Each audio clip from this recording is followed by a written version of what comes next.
commencé la semaine dernière qui s'appelle... Il y en avait 4 qui étaient ici dimanche passé. Simple. Simple. Pourquoi la raison? Pourquoi ça s'appelle simple? Est-ce que vous savez pourquoi j'ai appelé ça simple? Parce que c'est simple. Simple. Et en fait, Jésus est venu nous montrer comment c'était simple d'être en relation avec Dieu. Que ce n'était pas quelque chose de compliqué. Jésus est venu pour nous montrer que il est venu en fait simplifier ce qui était compliqué depuis des années. Puis on a regardé la semaine dernière un peu un personnage, une personne dans le texte, dans les évangiles. En fait, on a regardé un gars qui s'appelle Matthieu, dans le livre de Matthieu, écrit par...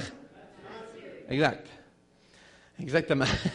Alors, on a vu l'histoire de Matthieu. Et Matthieu, c'est un collecteur d'impôts. S'il y en a qui n'étaient pas là, le collecteur d'impôts, vous savez, dans la Bible, ce qui est assez extraordinaire, ou ce qui est assez particulier, c'est que vous avez des catégories, c'est-à-dire les pécheurs et les collecteurs d'impôts. Parce que les pécheurs, c'était des gens vraiment, mais vraiment pas drôles. Mais les collecteurs d'impôts, c'était pire. En fait, quand tu étais collecteur d'impôts, tu avais ta propre catégorie. C'est quelque chose. Pensez-y aujourd'hui. Là. Tu pouvais être dans la catégorie pécheur, voleur, tueur, name it, vous le mettez dedans. Mais si tu étais collecteur d'impôts, là, tu étais vraiment banni.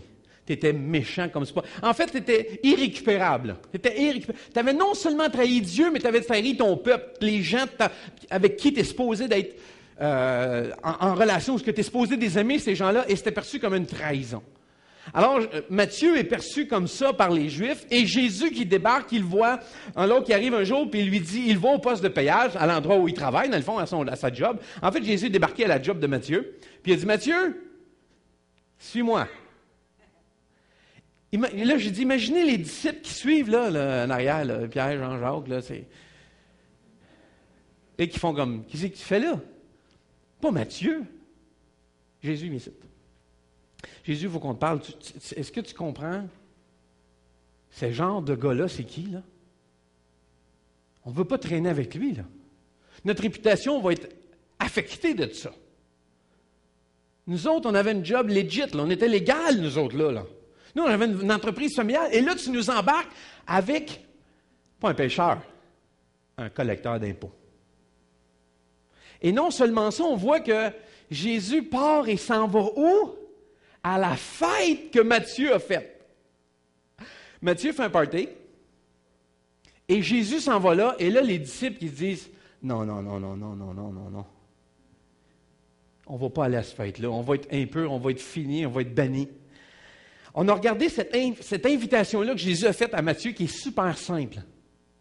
Suis-moi. C'est tout ce qu'il lui a demandé. C'est tout ce qu'il lui a dit. La première chose qu'il lui a dit, suis-moi. Juste suivre. En fait, c'est la première invitation que Jésus lance. On complique les affaires. Et si un jour, c'est devenu compliqué pour vous de comprendre l'Évangile, comprendre la relation, ou ce que Dieu a fait, ou ce que Jésus a fait pour vous, savez-vous c'est pourquoi? C'est probablement qu'à quelque part, quelqu'un comme moi, ou dans une position comme moi, a rendu ça compliqué. Parce que la réalité, c'est que Jésus a fait, est-ce que tu veux me suivre? Est-ce que tu veux venir après moi? Veux-tu me suivre? C'est la question qu'il a posée. Et Matthieu l'a suivi. Et on continue aujourd'hui à cet endroit-là où on a vu que Matthieu a suivi. Puis on va regarder aujourd'hui des versets dans Jean. Aujourd'hui, on va regarder dans Jean. Et Jean, l'auteur d'Évangile de Jean, et on va voir que Jean était proche de Jésus. Est-ce qu'on peut avoir les diapos? Est-ce qu'on peut avoir la première diapo? Oui, OK. Jean, juste un petit instant, le texte. Jean était une personne très proche de Jésus, au point où, pensez-y pendant un instant, quand Jésus était sur la croix, il a demandé à Jean de s'occuper de sa mère. Il a confié sa mère à Jean. À qui est-ce que vous confieriez votre mère? Là, de façon positive, là. À qui est-ce que vous laisseriez de s'occuper de votre maman? Vous avez confiance, c'est que vous êtes proche avec cette personne, vous avez confiance en cette personne-là. Vous dites, je veux que tu t'occupes de ma maman. C'est à ce point-là comment Jésus et Jean étaient proches. Et après que tout ça s'est passé, la croix, la résurrection, Ce que Jean écrit dans sa vieillesse, beaucoup plus tard, en racontant ses mémoires, ses histoires de comment il a vécu avec Jésus, cet homme-là qui a passé beaucoup de temps avec Jésus, beaucoup de moments avec lui, voici sa conclusion à propos de Jésus. Et ce n'est pas le texte pour aujourd'hui, mais juste vous montrer à quel point il avait perçu Jésus d'une certaine façon. On peut avoir le texte dans Jean. Jean, premier chapitre, versets 17 et 18, ça dit « Dieu nous a donné la loi par Moïse, mais la grâce et la vérité sont venues par Jésus-Christ. » Mais Jean est en train d'écrire ça. Là. Il est en train de dire « La vérité et la grâce sont arrivées, non pas par la loi, mais par Jésus. » Il dit « Personne n'a vu Dieu, mais le Fils unique, regardez ce qu'il écrit là, qui est Dieu. » Ça, c'est important qu'on s'arrête là-dessus. Parce qu'il est en train de dire quelque chose de... Il affirme, après tout le temps qu'il a passé avec, après tout ce qu'il a vécu, même après plusieurs dizaines d'années, il arrive en se disant, c'est lui, Dieu. Il affirme, sa conclusion, c'est que moi, j'ai passé assez de temps avec ce gars-là, j'ai vu assez de choses, et sa résurrection, et j'ai vu ce qu'il a fait dans ma vie après, je peux affirmer qu'il est Dieu. Et demeure auprès du Père, lui seul l'a fait connaître. En fait, Jean est en train de dire, c'est Jésus qui fait connaître le Père. Et c'est ça que Jésus dit, c'est ça mon rôle. Je suis venu vous révéler le Père. Je suis venu vous montrer qui était Dieu. Je suis venu vous... En fait, il est venu rebrancher les fils. Jésus est pareil. En fait, c'est comme si Jésus était le gars du câble qui vient connecter chez vous avec le câble. Tu sais, le gars qui vient reconnecter votre télévision, vos affaires. Là. Jésus vient dire, moi, je vais vous révéler qui est Dieu. Je vais vous rebrancher. Est-ce que tu acceptes que je te rebranche? Est-ce que tu veux que je rebranche ta vie? Il faut que tu m'appelles. Parce que combien de vous se sont fait rebrancher le câble sans jamais avoir appelé? Ah non, il faut appeler. Il va venir. Dans ces phrases-là, pas Jésus, mais Jean rend Jésus égal à Dieu. Il est en train de dire, Jésus, c'est Dieu. C'est la même personne. C'est déjà quelque chose pour nous, mais imaginez ce que ça a été pour cette personne-là. À la fin de sa vie qui arrive, il dit, je sais qu'il y a un Dieu dans le ciel, mais je sais que Jésus est ce Dieu. C'est quelque chose. Conclusion de quelqu'un qui a passé beaucoup de temps avec Jésus. On regarde la fin, et Jésus dit, et Jean dit, il l'a fait connaître. C'est là qu'on reprend où on a laissé la semaine dernière. La raison pour laquelle Jésus est venu dans le monde, c'est pour...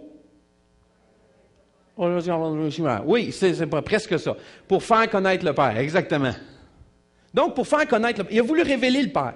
Et faire comprendre qui Dieu est. Puis, il savait que les gens à son époque, les gens qui étaient un petit peu comme nous autres, étaient tellement dans la confusion à savoir, mais qu'est-ce qu'il veut Dieu? Il est comment? Comment est-ce qu'on lui parle? Comment on peut s'approcher de lui? Qu'est-ce qu'il s'attend de moi, ce Dieu-là? On est tous comme, il permet quoi? Qu'est-ce qu'il permet pas? Qu'est-ce qu'il veut? Qu'est-ce qu'il veut pas? Et cette confusion-là, elle date pas de 2014. Elle a toujours été là. Il y avait cette confusion-là parce que le système religieux emmenait les gens dans une espèce de grande labyrinthe où ça devenait complexe. Les gens disaient, oui, mais il faut que tu fasses ça, mais là, il faut que tu respectes ça. Et là, à un moment donné, les gens étaient comme perdus. Et Jésus a fait comme time out, dans ta minute. Je vais vous dire, c'est simple. Hein. Dieu veut se connecter avec toi. Dieu veut une relation avec toi. Et là, tout le monde, comment ça marche? Comment ça fonctionne, cette histoire-là? Comment est-ce qu'on peut arriver à ça? Et Jésus arrivait dans un système religieux qui était basé sur de fausses conclusions. C'est-à-dire qu'on disait, voici comment gagner avec Dieu. C'est comme une espèce de, pas de jeu, mais de système où on disait, j'accumule des points. J'accumule des façons de pouvoir alléger la colère de Dieu envers moi. Puis Jésus dit, moi, j'ai quelque chose de nouveau. Et ça, là, on arrive dans un système religieux qui est comme très encadré. Et Jésus vient, puis c'est un choc. Là. Parce que là, il s'en vient défaire plein de raisonnements. Et c'est pour ça que Jésus, souvent quand vous allez lire les évangiles, surtout dans Matthieu, il va dire, vous avez appris qu'il a été dit. Mais moi, je vous dis. En fait, il est en train de simplifier la phrase. OK, vous avez compris tout ça, là. Mais écoutez bien, moi, je vous dis ça. Quand Jésus sort la phrase, aime ton Dieu, tout ton cœur, toute ton âme, toute ta pensée, ainsi que ton prochain comme toi-même. Et ces 2 commandements résument toute la loi et les prophètes. En 2 phrases, tu viens de résumer tout l'Ancien Testament. Imaginez le choc. Des gens qui, pendant des années, apprenaient à lire tout ce qui était écrit, puis respecter. Puis là, lui arrive et dit, OK, en 2 phrases, je vous résume tout ça, les amis. Les gens font comme, quoi? C'est quoi ça? Qu'est-ce qui arrive là? Qu'est-ce qu'il est en train de dire? Et c'est pour ça que les gens du système religieux, les pharisiens, étaient tellement sous le choc et disaient, ben, il ne peut pas dire ça. Pour qui se prend pour dire ces affaires-là? Mais il blasphème. Il est en train de défaire tout ce que Dieu a institué. Et là, ils vont arriver à la conclusion, mais c'est pas Dieu, c'est impossible qu'il soit avec Dieu. S'il était avec Dieu, comme je disais la semaine passée, s'il était avec Dieu, il nous aimerait, nous autres. Il nous aimerait, nous autres, on est dans le cadre, on est des gens saints. Le monde le plus juste de la planète, c'est nous autres. Pourquoi il nous aime pas? Puis il traîne avec des gens pécheurs et des collecteurs d'impôts. Jésus avait renversé les raisonnements. Jésus voulait dire, en fait, c'est de là que ça vient, l'Évangile. Jésus dit, « Hey, gang, écoutez-moi bien, j'ai une bonne nouvelle. » L'Évangile, ça veut dire ça. J'ai une bonne nouvelle pour vous autres. Il y a quelque chose de bien, bien plus simple que ça que je vous amène. Et c'est pour ça que tout le monde écoutait et faisait comme, « C'est super, mais t'es sûr? Ça se peut, ça? » Puis Jésus dit, « Oui, t'as juste à croire ce que je te dis. Il y a juste à croire ce que tu me dis. » Oh, attends une minute, là. C'est révolutionnaire, là. En fait, Jésus est en train de dire, Dieu veut être connu, il veut que vous le connaissiez réellement. Il veut que vous le connaissiez, lui, réellement. Et emmène cette... pas ce que tu penses basé sur un système qui a distorsionné plein de confusion, plein d'idées fausses. À cette époque-là, lorsque tu étais aveugle, la conclusion, c'est que Dieu te punit. Puis Jésus dit, non, attends une minute, ça ne marche pas de même. Là. Ça ne marche pas comme ça. J'ai pas mis tout... Et en fait, Jésus n'a pas mis tout le monde dans la même pièce. Allez, vous incitez tout le monde, là, on va régler quelque chose, OK? On va mettre tout le monde ensemble. Erreur, tu pries mal, tu n'as pas prié de la bonne façon, c'est pas mal qu'il faut faire, traite les autres mal. Vous n'avez pas compris. Jésus veut faire connaître le Père en lançant cette invitation-là de « Suis-moi ». En fait, regarde ce que je fais. Parce que c'était la plus grande partie du ministère de Jésus, c'était de voir ce qu'il faisait. Et c'est ça qui intriguait les gens. Ce qui intriguait, ce qui a motivé les disciples à vouloir prier comme Jésus, c'est parce qu'ils le regardaient faire. Ils disaient, nous autres aussi, on voudrait prier de même. Il semble y avoir quelque chose que nous autres, on n'a pas. Parce que je voulais déjà mentionner, les gars hébreux, là, les prières, ils les ont pris, là, ils savent prier. Là. Dès leur jeune âge, ils apprennent, ils sont drillés à prier, prière, ils savent comment faire. Mais ils voient que c'est différent, lui. Il y a quelque chose qu'on n'a pas. Jésus, veux-tu nous montrer comment faire? Ils ont commencé par suivre. Ils ont commencé par suivre Jésus. Vous savez, dans la gang à Jésus, tous ses disciples, là, il y avait du monde assez hétéroclite. C'est-à-dire, c'était assez étrange le genre de personnes qui avaient mixé. OK, tu avais des gars comme Pierre, Jean, Jacques, André, qui étaient des pêcheurs de vie. OK, ça, c'était des pêcheurs de poissons. OK? C'était des pêcheurs de poissons. Des entreprises familiales, sont habitués, c'est des entrepreneurs. Mais tu avais un gars comme Simon le Zélote. Les Zélotes, à l'époque, c'est des espèces de terroristes. C'est des gens super zélés, super... Hey, nous, on va renverser le gouvernement, Là, tu as tout ce monde-là qui se ramassent ensemble. Vous savez, mettez 2 personnes ensemble pendant 24 heures, vous allez voir qu'on ne s'entend pas. Ceux qui sont mariés depuis 24 heures le savent. C'est impossible d'être toujours d'accord. Hein? Ça se peut pas. Donc, imaginez 12 moineaux assez spéciaux avec Jésus là-dedans. Puis Jésus dit, tenez-vous-en les gars, on s'en va. Ouh, suivez-moi. Ils ont toutes leur idée de ce qu'il faut qu'on fasse, comment renverser le gouvernement. Ils ont toutes leur idée de ce quoi faire. Jésus dit, suivez-moi. Jésus dit, je vais vous montrer comment Dieu est. Suivez-moi. Matthieu, André, venez vous en gang. Regardez-moi, observez-moi. Observez comment mes actions, comment vont aller. Qu'est-ce que je vais faire? Regardez qu'est-ce que je fais. Si tu n'es pas certain, regarde. Je veux que vous suiviez parce qu'en faisant cela, vous allez découvrir qui je suis. Vous savez, c'est le principe de faire des disciples. Saviez-vous ça? Vous savez? Non, mais c'est ça le principe.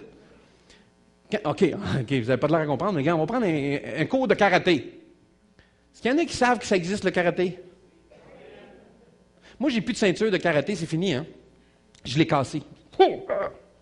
Donc, dans le karaté. Karaté, vous avez un maître et un disciple. Savez-vous ce que le disciple il fait? Il regarde comment son maître fait. C'est comme ça qu'il lui apprend. Il dit, regarde ce que je fais. Il lui montre. Suis-moi. Comment ça? Il n'y a pas de prérequis. Suis-moi. Fais juste. Ah, mais moi, je ne connais rien dans le karaté. Je sais. La question, c'est pas savoir si. C'est pas un questionnaire sur le karaté. Suis-moi. Fais juste qu'est-ce que je fais. C'est comme ça que Jésus prend ses disciples et dit, suivez-moi, puis regardez ce que je fais. Est-ce que ça va bien jusque-là? Tout le monde suit? OK. Et Jésus est en train de dire, c'est en suivant, il va se passer quelque chose. Il va se passer quelque chose en commençant. Quand tu vas commencer à suivre, il y a quelque chose tu vas commencer à croire. Qu'est-ce que Jésus dit? Parce qu'honnêtement, nous, on a l'impression que les disciples, en partant, ils croient tout comme du faire ce que Jésus dit. C'est faux. Parce que plus il avance, plus Jésus leur dit, écoutez, vous ne comprenez pas ce que je vous dis. Plusieurs fois, il le répète, écoutez, est-ce que vous comprenez ce que je dis? Êtes-vous sans intelligence? Non, êtes-vous stupide? Est-ce que vous comprenez ce que je suis en train de vous dire? Parce que Jésus leur dit, je vous le montre depuis un certain temps. Ils ne comprenaient pas tout du premier coup. Est-ce qu'il y en a ici qui savent ce que c'est de ne pas comprendre tout du premier coup? OK. Moi, je comprends vite, très vite. Il faut juste qu'on m'explique longtemps. Mais je comprends très vite. Mais il se passe, c'est pas seulement, en fait, quand on commence à croire, c'est pas seulement croire que ce que Jésus dit est vrai, et c'est ça qu'il faut comprendre. C'est pas simplement croire les paroles de Jésus, mais il commence à croire à Jésus. Il y a comme un changement de vitesse qui se produit. Il y a suivre, et il passe un temps à suivre, il commence à croire aux paroles de Jésus, et ils s'en vont vers croire qui est Jésus, qu'il est bel et bien qui il dit qu'il est. Et c'est pour ça que je veux dire, regardez ce que Jean dit. Il en est arrivé à croire que Jésus est véritablement qui il dit qu'il est. Parce qu'il l'a suivi, Jésus. Il a été avec lui, il l'a vu faire, il l'a vu agir, il l'a vu dans tous les moments. Et il s'est dit, moi là, je vous le dis, après avoir tout vu ce temps-là, là, c'est lui, c'est Dieu. Jésus, qui est Dieu. Il en arrive à cette conclusion-là. OK. Il y a une interaction dans Jean 6, il y a une prédication assez spéciale, puis c'est un petit peu là que je vous amène aujourd'hui. Il y a une prédication assez spéciale que Jésus fait. Et c'est tellement spécial que toute la foule s'en va. Tout le monde s'en va, dit, ça n'a pas de sens, qu'est-ce qu'il dit là?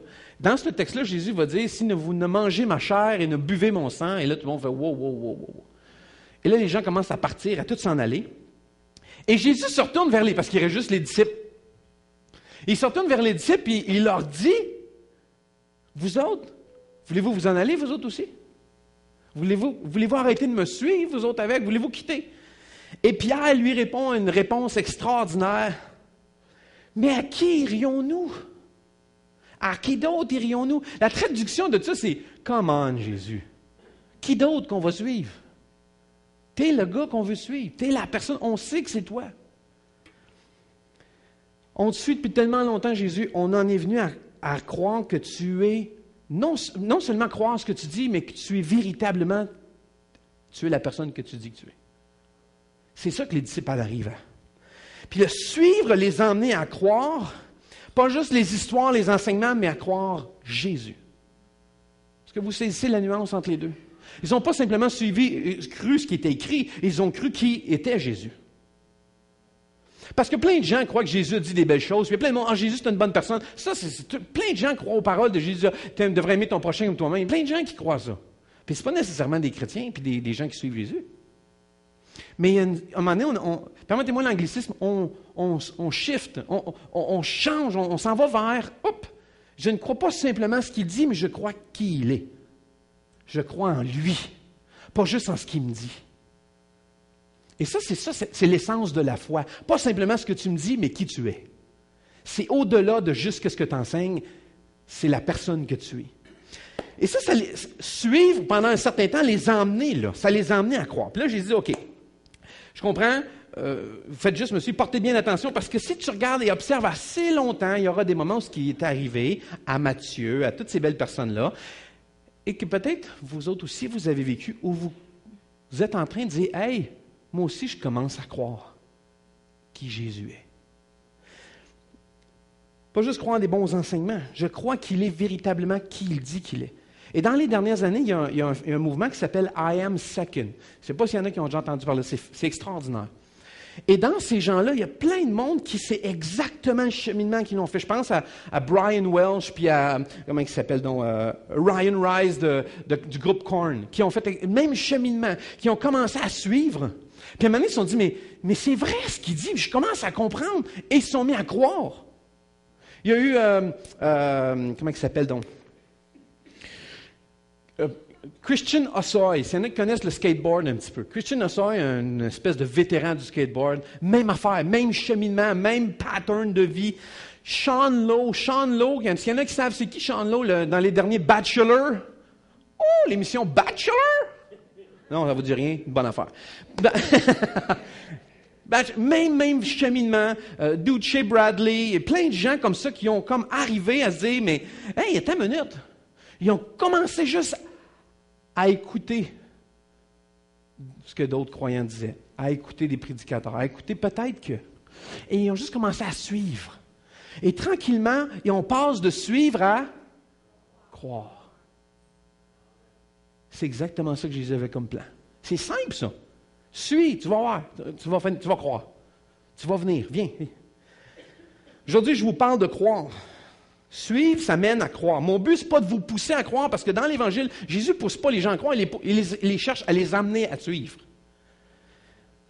Et là, il commence à croire. Il franchit cette ligne-là, où peut-être vous êtes rendu, peut-être vous n'êtes pas encore rendu, peut-être vous êtes sur le bord, d'arriver à dire, je crois qui Jésus est. Je crois véritablement qui est Dieu. Même si le titre est simple, aujourd'hui, quelques textes vont être compliqués, puis si vous pensez que la Bible est difficile à comprendre, je m'apprête à vous confirmer vos doutes. Non, c'est une blague. On va prendre... je vais aller dans certains versets aujourd'hui, puis je vais les rendre super simples, mais ils sont extrêmement puissants, puis je veux que vous les compreniez bien. Si vous entendez une personne un jour dire que c'est une personne sceptique, qu'elle trouve que ça n'a pas de logique, que ça n'a pas de sens, ta croyance, qu'il y a peut-être beaucoup de questions, c'est un temps parfait pour entendre ça, là. Parce que le gars qui a écrit ce qu'on va lire, c'était vraiment un sceptique et un anti-religion. Un gars qui voulait anéantir, en fait, les chrétiens. Un gars qui se disait, non seulement ça n'a pas de logique, c'est un affront à Dieu. Ça ne devrait même pas exister, ça ne devrait même pas avoir lieu. Et lui, la première partie de sa vie, il l'avait dédié à trouver des chrétiens, les arrêter, puis les faire mettre en prison ou les faire tuer. Lui, il voulait détruire ce mouvement-là parce qu'il disait, mais ça n'a aucun sens, c'est illogique. Moi, je sais que c'est pas logique, ça n'a pas bien organisé leur affaire. Puis c'est un sceptique qui en est venu à une conclusion. À une drôle de conclusion. C'est un sceptique qui a vécu un 180. Il a rencontré Jésus. Il s'est mis à suivre et à croire. Cette personne-là, il s'appelle Paul. Si vous pensez que vous avez des amis sceptiques, lui, il était quelque chose. Non seulement il était sceptique, mais il n'était pas un sceptique passif. Il était très actif dans son sceptique. Et lui, c'était, non, c'est pas vrai qu'ils vont gagner. Je vais les enrayer. Et c'était son but. Et lui, il se dit, Jésus, il a beau enseigner des belles affaires, mais les chrétiens à Rome, ça n'a pas de bon sens. Et il voulait tout persécuter ou anéantir tout ça.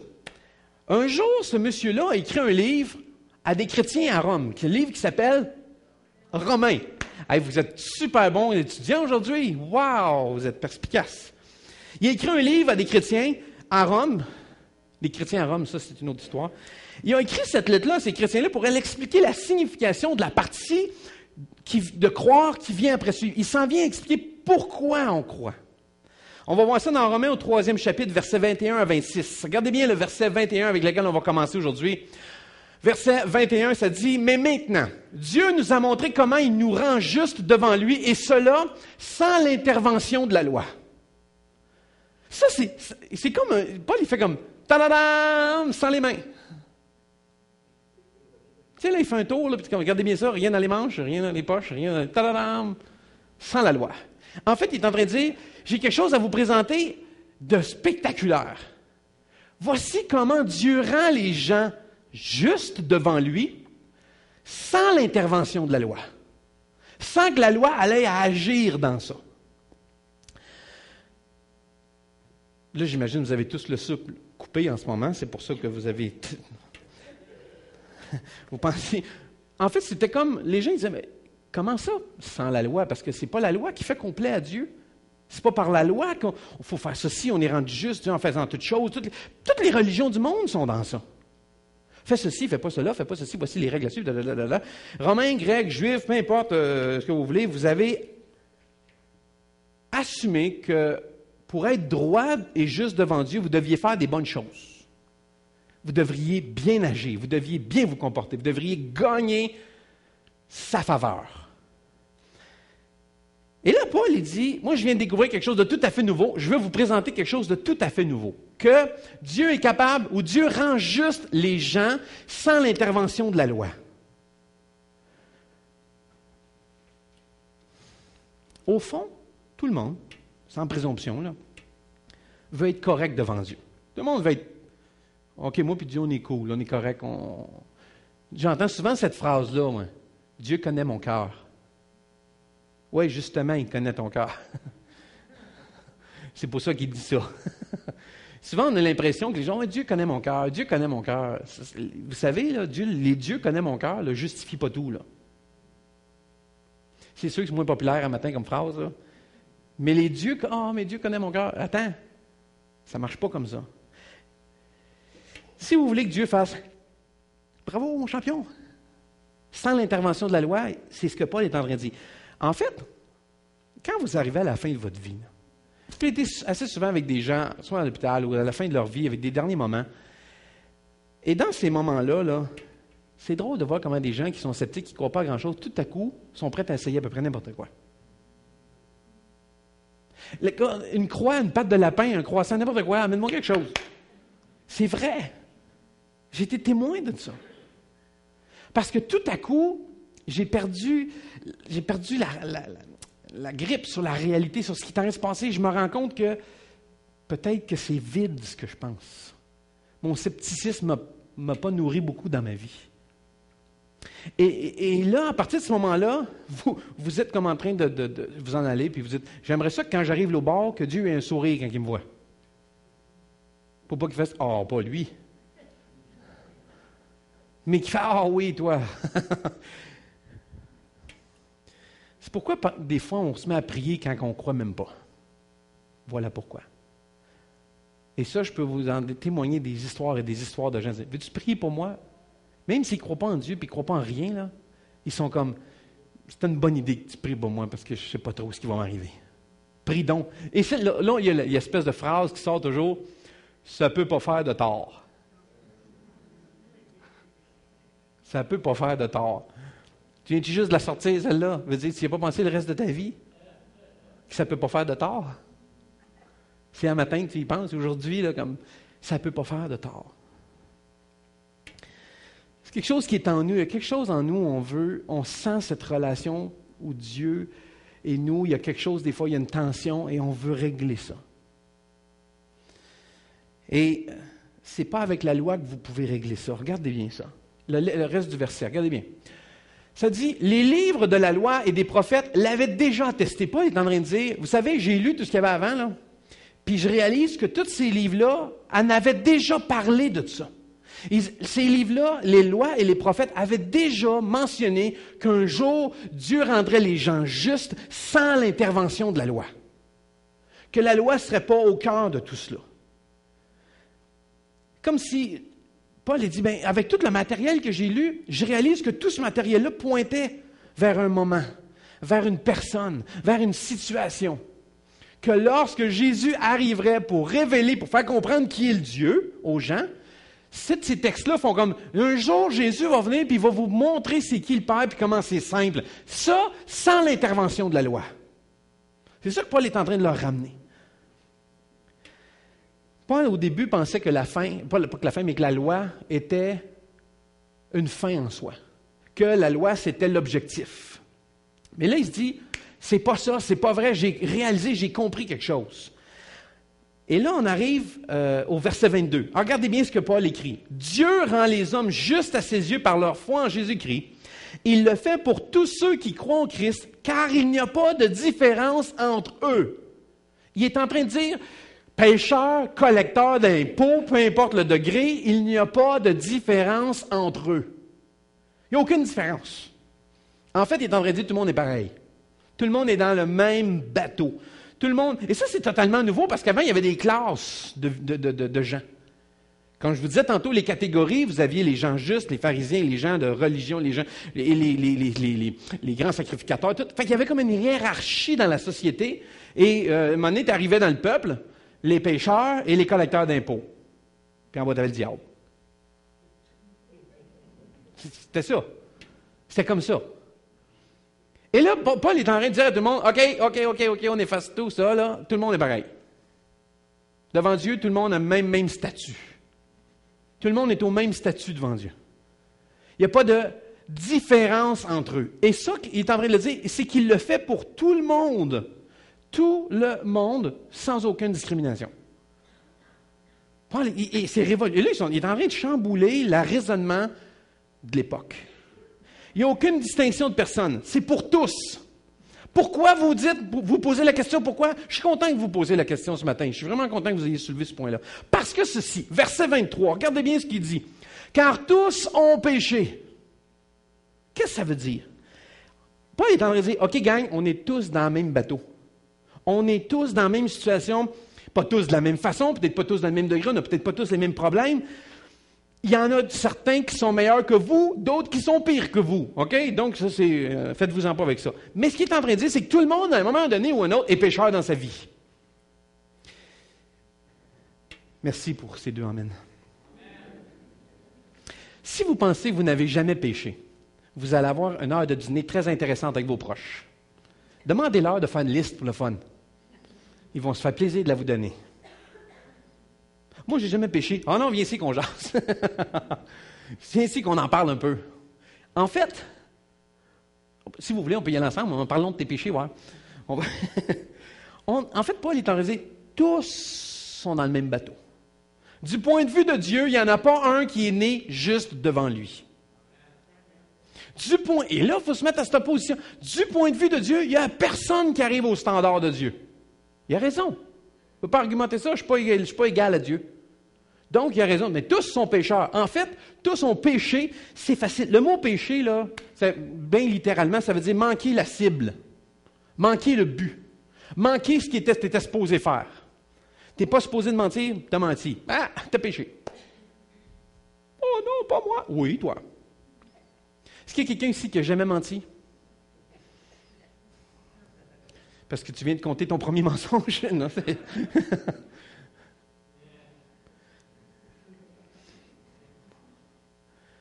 OK. Voici notre mot aujourd'hui. Notre mot qu'on va avoir. Regardez bien ça. On l'a vu, verset 22. Regardez le mot d'aujourd'hui, il est dedans. Pour tous ceux qui croient, oui, c'est ça, croient au Christ. Pour tous ceux qui croient. Pour tous ceux qui croient. Et vous dites, oui, OK, je crois. Vous savez, on confirme rapidement dans notre vie qu'on est pécheur. Rapidement. En agissant selon notre nature. Puis, en fait, ce que Paul est en train de dire là-dedans, c'est que c'est une bonne nouvelle, ça, que tout le monde est pécheur. C'est une bonne nouvelle. Parce que, écoutez bien ça, tous ont péché, c'est une bonne nouvelle. Voici la petite définition de ce qu'il veut dire. Le suite du verset. Et sont privés de la présence glorieuse de Dieu. En fait, tout le monde est égal, vous êtes tous sur le même point d'égalité. Tout le monde, et ça c'est la bonne nouvelle, que tout le monde est égal. Il n'y a pas de pire que d'autres. Tout le monde est au même degré. Vous n'êtes pas content de ça? Tout le monde est égal. Tous, ceux qui sont socialistes ici devraient être contents au bout de là. Tout le monde est égal. Tout le monde est égal. Tout le monde est égal, il n'y a pas de plus que, peu importe le statut, le rang social que tu as, ça ne change rien. Tout le monde est égal. Tout le monde est égal. C'est une bonne nouvelle. Paul dit, En fait, il est en train de dire, rappelez-vous à qui vous avez affaire. Vous avez affaire avec Dieu. Vous êtes en train de faire affaire avec Dieu. Vous ne pouvez pas être juste devant Dieu en sachant que Dieu est parfait. Vous ne pouvez pas être juste. Vous ne l'êtes pas. Dieu est parfait, vous n'êtes pas parfait. Dieu, dans toute sa gloire, la manifestation de toute sa présence, tout ça, vous ne pouvez pas arriver à ça. C'est impossible. Donc, du point de vue de Dieu, Dieu dit, bien, vous êtes tous pareils. Vous n'êtes tous pas capables d'y arriver. Vous avez tous manqué le but. Vous avez tous manqué la cible. Vous êtes tous pécheurs. Ça, c'est pas les... Il dit, c'est ça la réalité. C'est ça que vous compreniez. On est tous du même côté. Si vous pensez que vous êtes vraiment bon, lisez l'Ancien Testament. Il y a une liste là-dedans. Pas juste les 10 commandements, mais 600 commandements. Juste essayer de faire ça, là, c'est impossible. Et Dieu le savait. Il dit, vous ne serez pas capable d'y arriver. Donc, je sais que vous n'êtes pas parfait, puis c'est impossible d'y arriver. Dieu, vous voulez savoir ce que ça prend pour être parfait? Voilà à quoi ça ressemble. Puis les Juifs, pas les Juifs, mais les Juifs n'y arrivaient même pas. Ils n'y arrivaient même pas. Dieu m'a installé un système de sacrifice. Je vais vous donner un système de loi, puis que je sais que, de toute façon, vous n'arriverez pas à le faire. Vous n'arriverez pas à ça. Dieu dit, c'est juste mon point. Personne n'est parfait. Mais la perfection est la référence. C'est ça la réalité. C'est le standard, c'est Dieu. C'est la référence. C'est avec ça que ça se base. Si tu brises un seul petit commandement mardi, puis que le reste de la semaine, t'es top, top, top, ça ne marche pas. Ça ne marche pas. Tu es rendu imparfait. Donc, tu fais partie de nous autres. Tu es membre du clan. Tu es dans la gang. Tu fais partie des imparfaits. Si quelqu'un vous dit, les chrétiens, ils sont tous imparfaits, oh que oui. Oh que oui. On est tous imparfaits. Il y a comme une espèce de notion que quand tu deviens chrétien, tout le monde est parfait. Vous savez que chrétien n'égale pas perfection, hein? Vous autres, vous ne savez pas, vous autres, le saviez-vous? Oui, hein? Les autres, ils le savaient, eux autres. En réalité, il n'y a personne de parfait. Il n'y a personne de parfait. Et Dieu dit, c'est justement ça mon point, il n'y a personne de parfait. Et c'est ça qu'il est en train de dire. Vous savez, il n'y a personne de parfait. Le point, c'est qu'il n'y a personne de parfait. Est-ce que vous avez compris ce que je voulais dire? Il n'y a personne de parfait? OK, parfait. OK, c'est parfait. Paul est en train de nous dire, OK, mais il y a un autre moyen d'y arriver. Il y a un autre moyen d'arriver à ça. Et là, on fait comme, comment? Parce que, comment est-ce qu'on peut être juste devant Dieu, qui est la référence de perfection? Paul dit, voici comment ça n'arrivera pas, ça c'est sûr, par la loi, c'est impossible.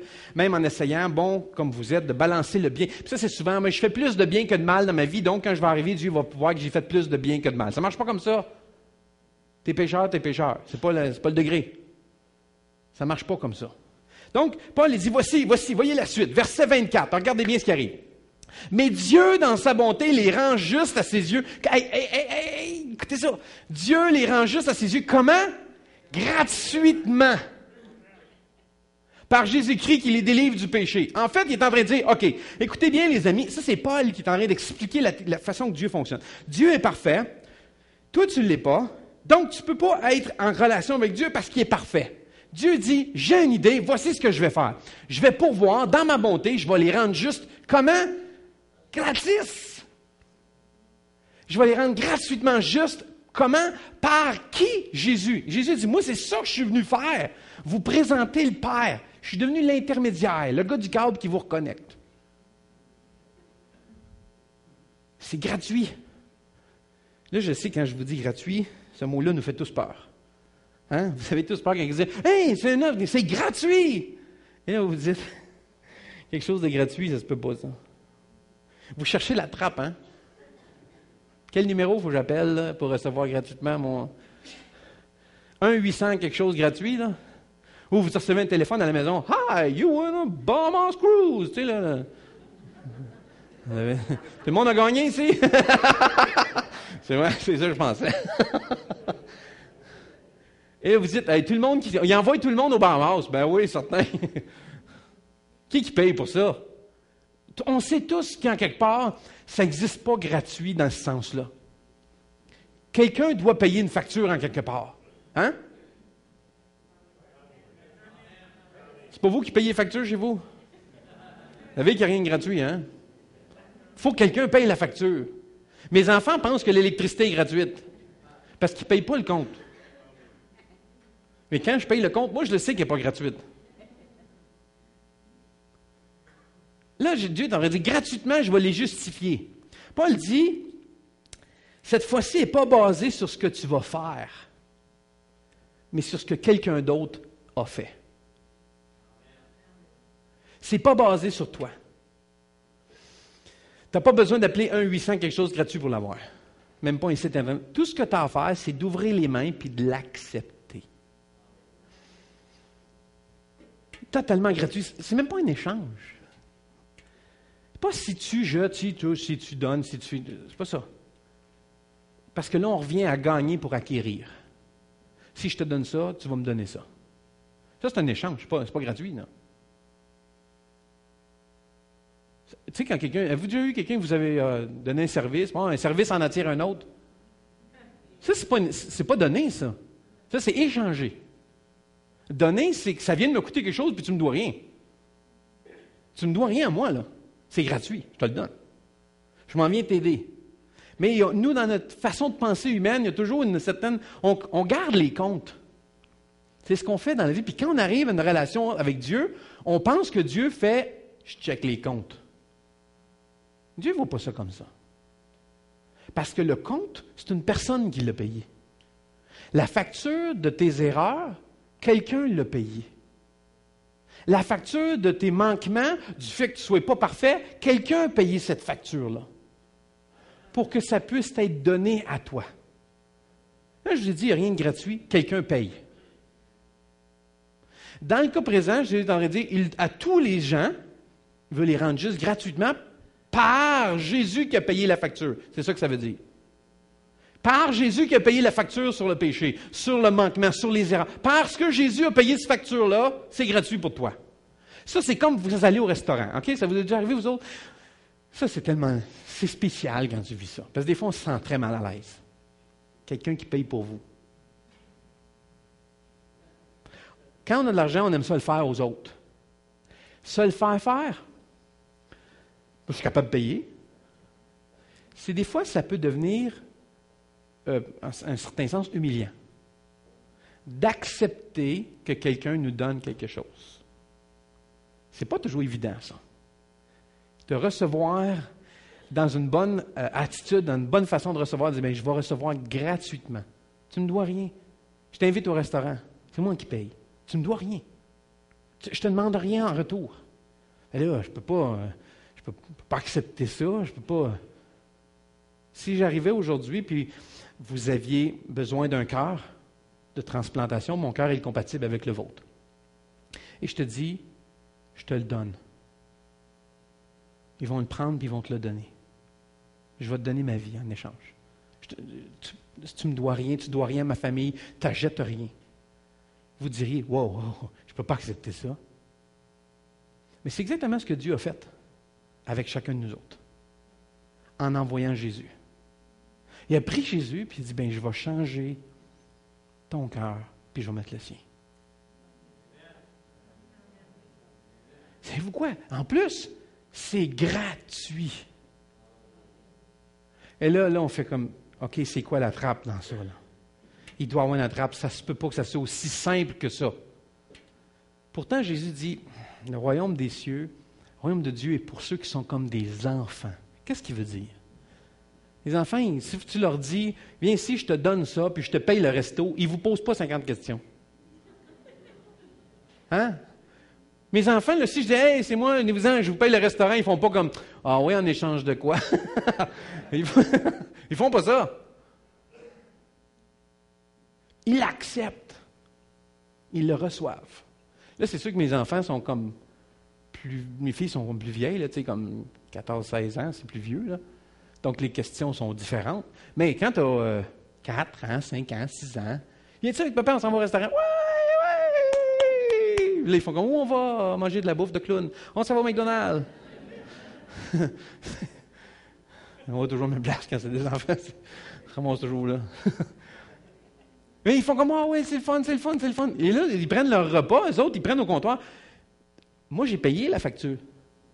Moi, ça m'a coûté, là. Eux, ils font, ouais, merci beaucoup, je le prends, merci beaucoup. Ah oui, oui, je peux-tu avoir ça aussi, puis je peux-tu avoir ça aussi, puis hein? C'est gratuit. Ils pensent que c'est gratuit. Dieu dit, justement, gratuitement, je les justifie. Je les justifie, je les rends juste gratuitement. OK. Maintenant, après ça, c'est pour ça que quand on va à l'Église, et que là, Dieu dit, OK, tu es revenu, tout est OK. C'est pour ça qu'on arrive à nous justifier en disant, je suis peut-être bon de 1 à 7, mais je ne réussirai jamais à faire 8 à 10. Jamais de la vie, je ne suis pas si bon que ça. Et là, on se voit comme ça. Et on joue sur des espèces de... ces petits jeux enfantins avec Dieu. Non, mais Dieu, je ne suis pas si mauvais que ça. Dieu, je suis correct dans la vie quand même. Je suis une bonne personne, je ne fais pas de tort. Je ne vole pas personne, pas le gouvernement, mais ça, c'est pas pareil. Encore là, on revient dans le système de classification. Comme voler un collecteur d'impôts, c'est pas voler, il me vole déjà. Non, mais ça, c'est une notion comme voler un voleur, c'est pas voler. Hein? C'est une drôle de notion. Mais on a ce raisonnement-là. Que si je reprends quelqu'un qui a volé, je suis comme une espèce de Robin des Bois. Je suis correct, c'est justifiable. Comme le principe de la fin justifie les moyens. Ce qu'il faut. C'est pas vrai. C'est pas comme ça que ça fonctionne. Et là, ce qui est intéressant, c'est que là, on commence, on suit puis on arrive à croire. Et là, on commence à comprendre. J'ai compris, là, je le vois. Là, Dieu a envoyé son Fils pour faire quelque chose pour ma part à moi, pour que Dieu puisse me donner quelque chose complètement gratuit. C'est ça qui est fait. Là, Paul, il continue puis il plonge directement dans l'Ancien Testament, dans le verset 25, quand il dit « Dieu l'a offert un sacrifice afin que sa mort, le Christ, obtienne le pardon des péchés en faveur de ceux qui croient en lui. » Là, il est en train de dire, il parle de sacrifice puis tout ça d'affaires. Parce que nous, dans le temps, quand on dit « Ah, là, il faudrait que je fasse un sacrifice », ça, c'est pas je pars plus tôt du travail pour aller passer du temps avec ma famille, là. C'est pas un sacrifice dans le sens où je sacrifie du temps. Le sacrifice de quelqu'un doit mourir. Quelqu'un doit payer le prix. Ceux qui pensaient à ça, ils savaient que c'était, OK, il y a du sang qui va couler. Il y a quelqu'un qui va mourir. Verset 26, regardez bien ça. Dieu a montré ainsi qu'il est toujours juste. Il l'était autrefois quand il a patienté et laissé impunis les péchés des hommes. Il répond à une question que plein de gens se posent pas. Aujourd'hui, en tout cas. Qu'est-ce qui s'est passé avec tous les gens qui ont cru? À l'époque, c'est ça. Qu'est-ce qui s'est passé, Jésus, avec tous les gens qui ont cru avant que tu arrives? Il leur est arrivé quoi, à eux autres? La Bible a dit que tous ceux qui vivaient par la foi étaient justifiés devant Dieu. Et c'est comme ça qu'Abraham, et là on remonte bien avant la loi, ça dit, était rendu juste devant Dieu à cause qu'il a vécu par la foi. Plus loin, vers la fin de l'Ancien Testament, un prophète dira, le juste vivra par la foi. En fait, celui qui est justifié va vivre par la foi. C'est par la foi qu'il va être justifié. Paul va reprendre ce concept-là. Paul, le gars super sceptique puis vraiment destructeur de tout le christianisme, va prendre ce même verset-là, va dire, vous savez, c'est ça le fondement. C'est ça la base. C'est que le juste, ou celui que Dieu rend juste, c'est parce qu'il croit en qui Jésus est.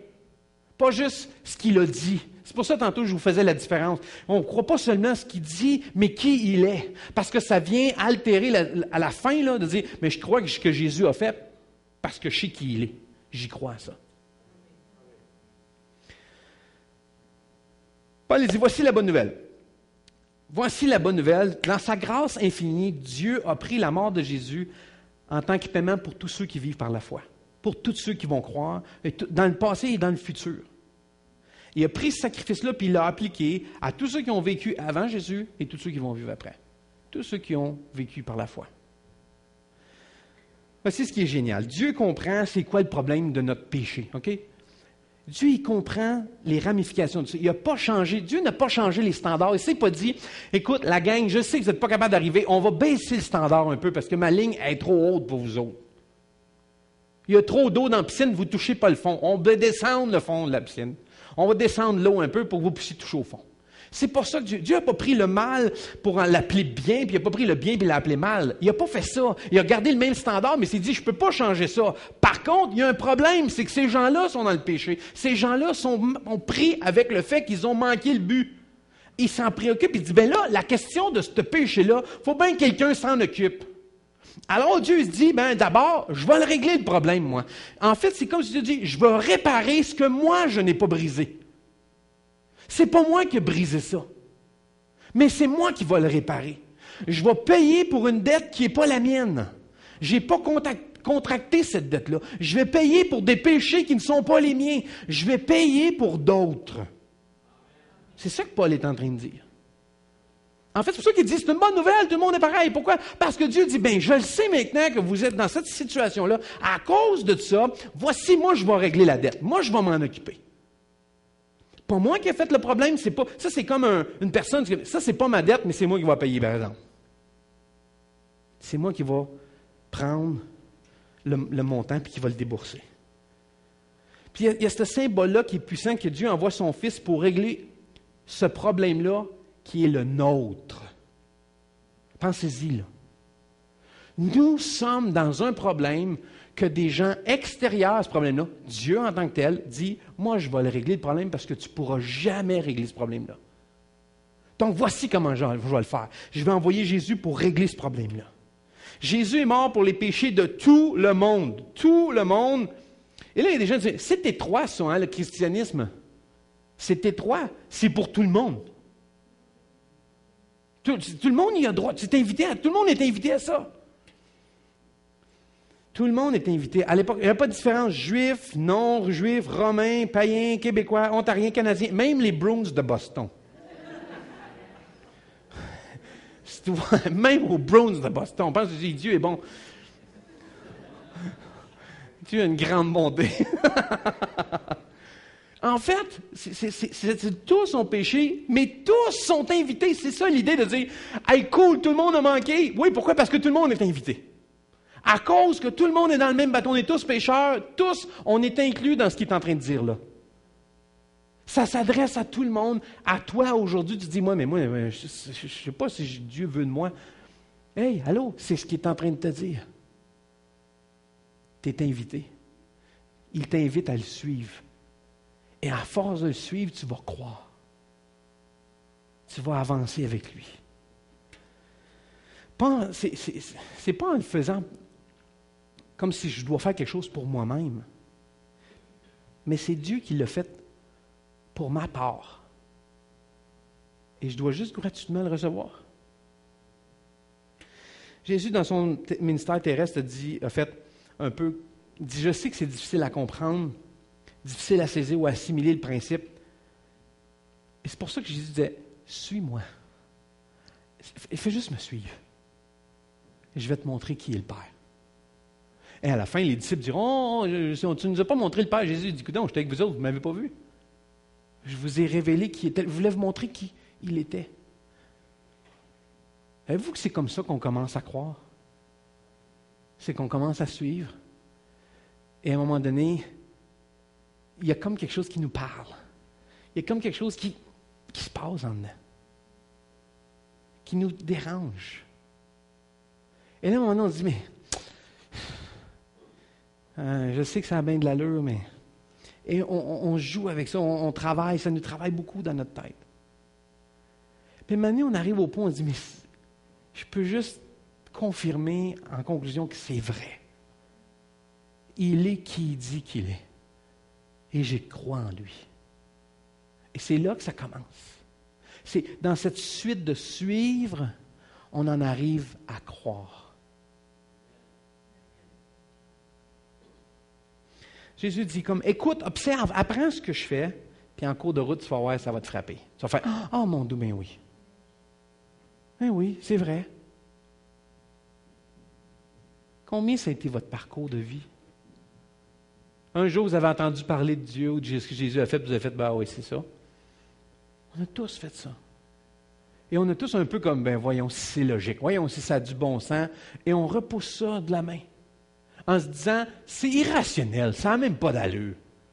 On est sceptique. Puis à un moment donné, à force d'écouter des affaires, ouais, et on commence à suivre.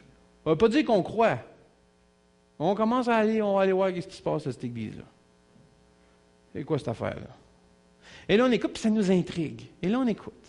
Ouais. Puis là, à un moment donné, c'est votre moment. C'est le temps où pour vous, vous commencez à croire. Ça chavire, votre cœur est touché, il y a quelque chose qui se passe. Dieu vient d'intervenir dans votre vie. Et à partir de ce moment-là, vous faites, j'y crois, je crois. Et là, on vous dit, depuis quand tu crois?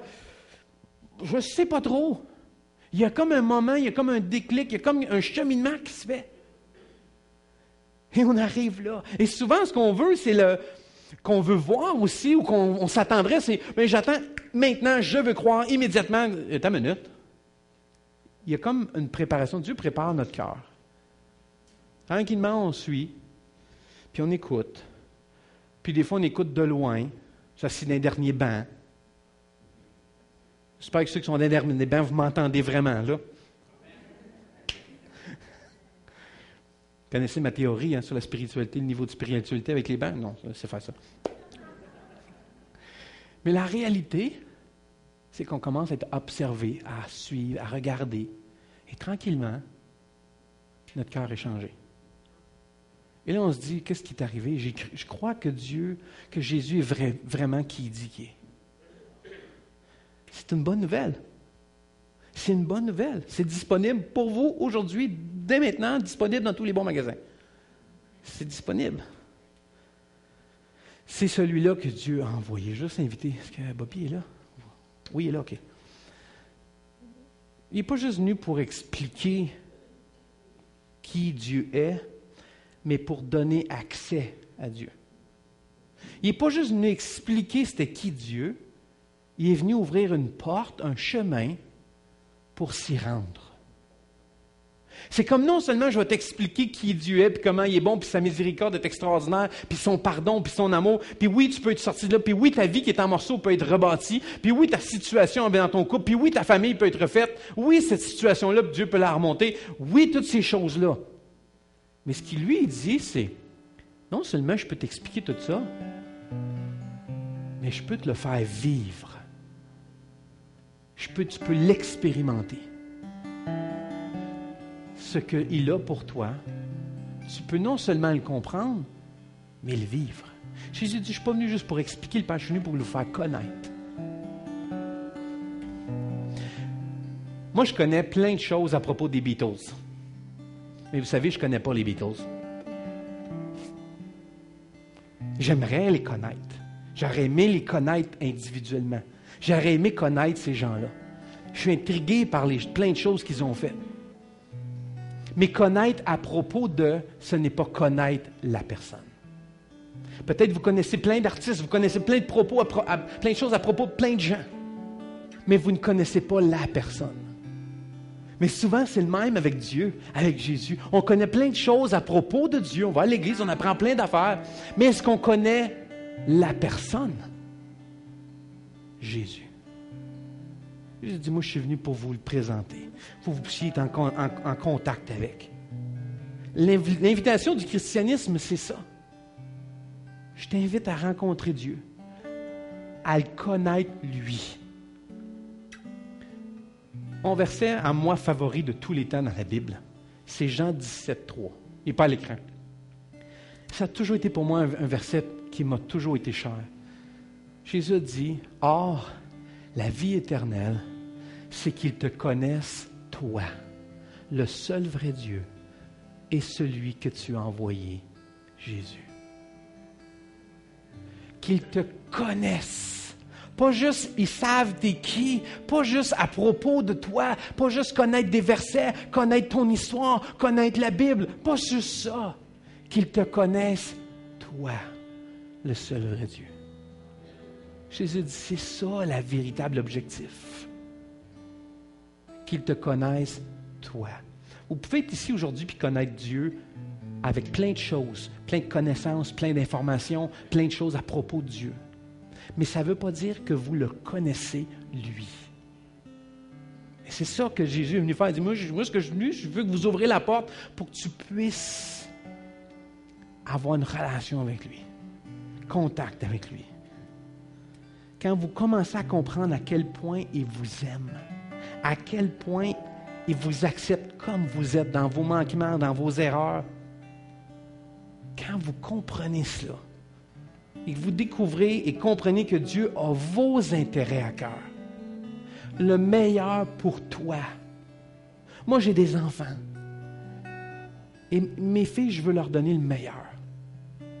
Ils ne comprennent pas toujours pourquoi je dis certaines choses ou je demande certaines affaires. Ils trouvent ça, c'est plate.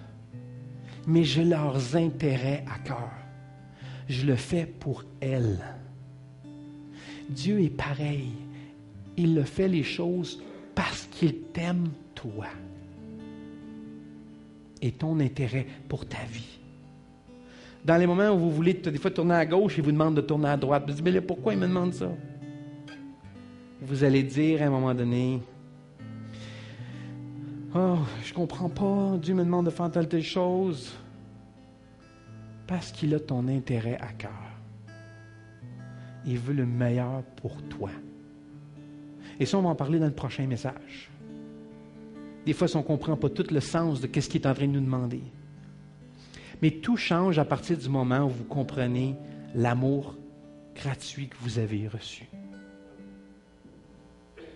Le jour où j'ai rencontré mon épouse et que je suis tombé en amour, elle n'avait pas besoin de me demander bien des affaires pour que je change. Parce que j'avais tellement le goût de changer pour elle. Pas parce qu'elle me demandait de changer.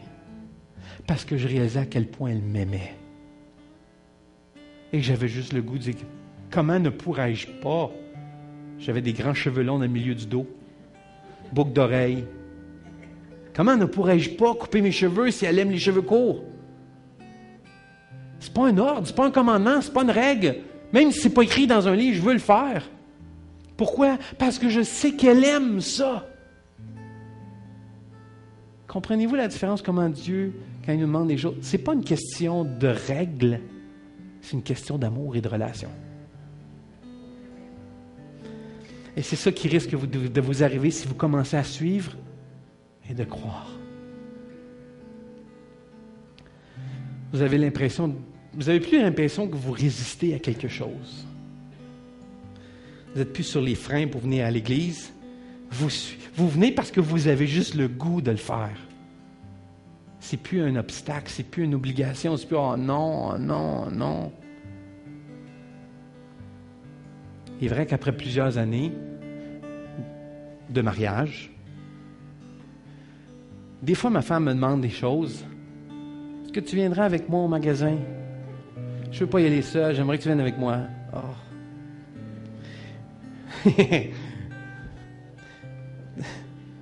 Ça ne me tente pas. Je ne le fais pas parce que je suis obligé. Je le fais parce que j'ai le goût d'être avec elle. Avec les années, moi j'ai le goût d'aller à telle activité, elle a le goût d'aller au magasin. On est arrivé à un compromis. On va au magasin.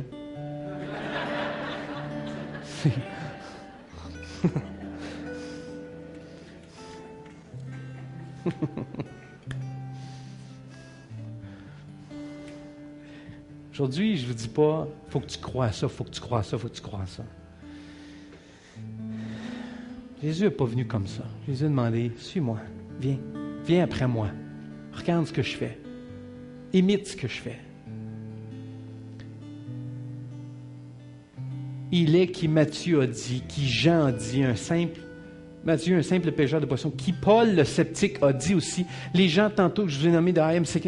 tout le monde arrive à dire, mais je suis obligé, après avoir suivi, de vous dire qu'il est véritablement qui il dit qu'il est Jésus. Il est véritablement qui il dit. Et après des années, moi-même, je peux arriver à vous dire, il est vraiment qui il dit qu'il est, je vous le dis. Mais prenez pas juste ma parole, vivez-le. Vivez-le vous aussi. On va juste se lever ensemble, on va terminer.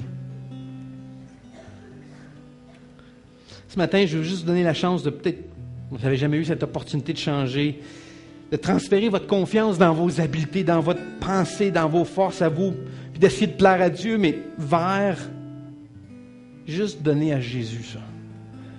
Et de lui dire, OK, je te fais confiance complètement pour ma vie. Si c'est votre désir ce matin, je vais vous inviter à vous joindre à une prière avec moi. Dans quelques instants, je vais vous inviter à prier avec moi à voix haute. Vous pouvez, si les mots, vous ne les comprenez pas, vous pouvez les changer. Les mots ne sont pas magiques, je veux juste vous dire. Mais si vous suivez peut-être depuis un temps, court ou long, vous êtes peut-être au même point que Matthieu ou que Paul. On arrive au point de dire, je crois.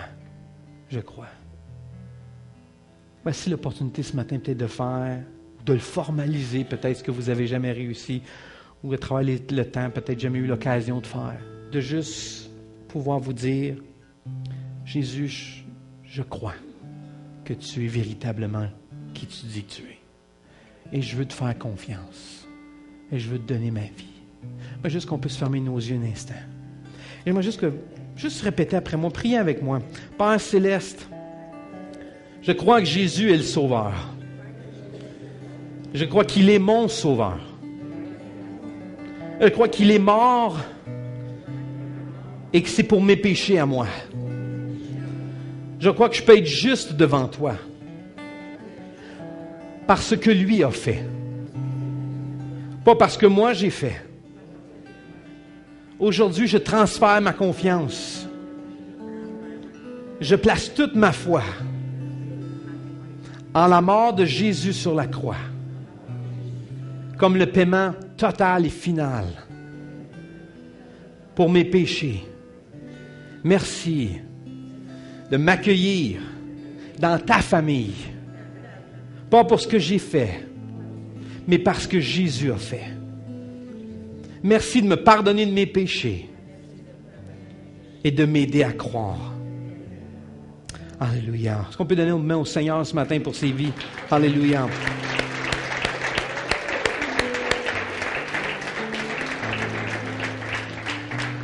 Seigneur, ce matin, c'est tellement plaisant de pouvoir partager cette expérience-là avec les gens qui suivent et qui ont cherché et trouvé des réponses, Seigneur. Je prie que tu puisses faire quelque chose de tangible dans la vie de chacune de ces personnes dans les prochaines 24 heures. Que tu puisses leur montrer que tu es là. Pour confirmer, Seigneur, cette confiance qu'ils ont mis en toi, qu'ils viennent de faire. Jésus, je prie qu'ils puissent continuer de te suivre alors qu'ils commencent et qu'ils ont commencé ce processus de suivre et peut-être même de croire. Seigneur, que cette foi puisse grandir et s'enraciner en toi. Au nom de tous et chacun, merci de nous avoir envoyé Jésus. De ne pas avoir requis que ce soit nous qui on monte à toi, mais plutôt que Jésus vienne à nous. C'est au nom le plus merveilleux que je prie. Jésus. Amen. Gloire à Dieu. Je vous souhaite une excellente semaine. Soyez là mercredi ensemble et dimanche prochain. Aujourd'hui, si vous avez l'occasion, rendez-vous au IGA. Venez encourager Action Source de Vie pour la levée de fonds. Merci beaucoup.